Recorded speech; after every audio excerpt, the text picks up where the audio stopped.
We in the United States, Muslims in the United States, were following the events in Egypt so closely.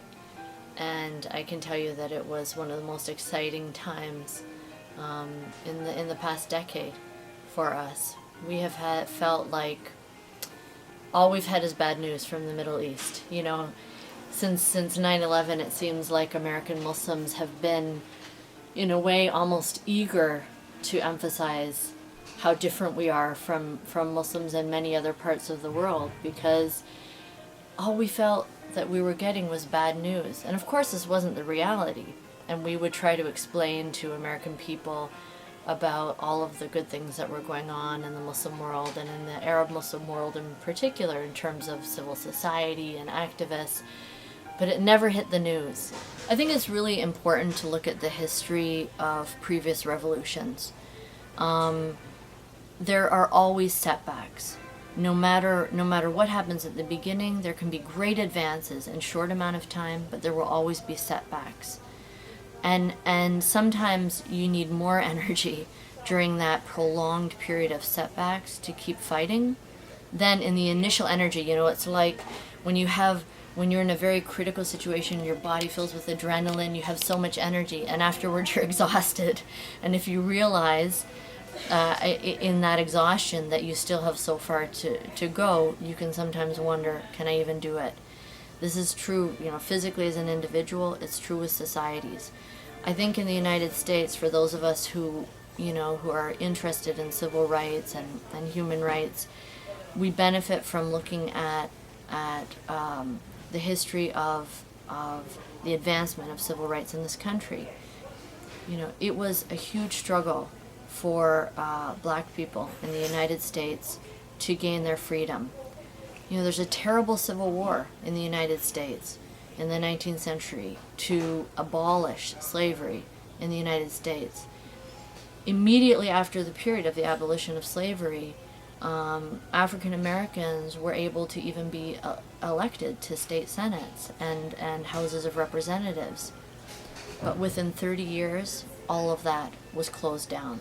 There was a huge backlash, and there was the introduction of what's called the Jim Crow laws that banned African Americans from public life, that created forced segregation between black and white people. I mean, can you imagine how frustrating that would have been after all of that suffering and all of that struggle to now, and to have that taste of being truly liberated and equal citizens, to be pushed back into a second-class citizen status. It was not until the 1960s, with the civil rights movement in the 1960s, led by people like Martin Luther King and Malcolm X and others, that African Americans finally regained their rights to be full citizens in the United States. That was about 100 years of further struggle. You know, a very similar thing happened with unions and labor movements in this country, where they made tremendous advances at first and then were pushed back. When the implications of what their civil rights meant became apparent to the elite classes, the pushback was very strong. And so we have to be ready for that, you know? But in the end, these people prevailed.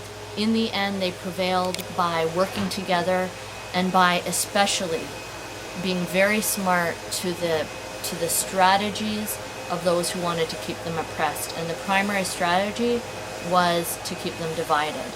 Divided according to political ideology, divided according to religious identity, divided according to race and color, ethnicity. And this is where I think that the biggest challenges are going to be in the next stage of true liberation and empowerment for Arab Muslims, is that it is very easy for people to fall to these to fall back on these divisions. So I really hope that this is something that you will be aware of as the easiest tactic that's used by the people who want to keep you disempowered from disempowering yourselves. So I just want to give you my, my greetings, my gratitude. You've done so much for us.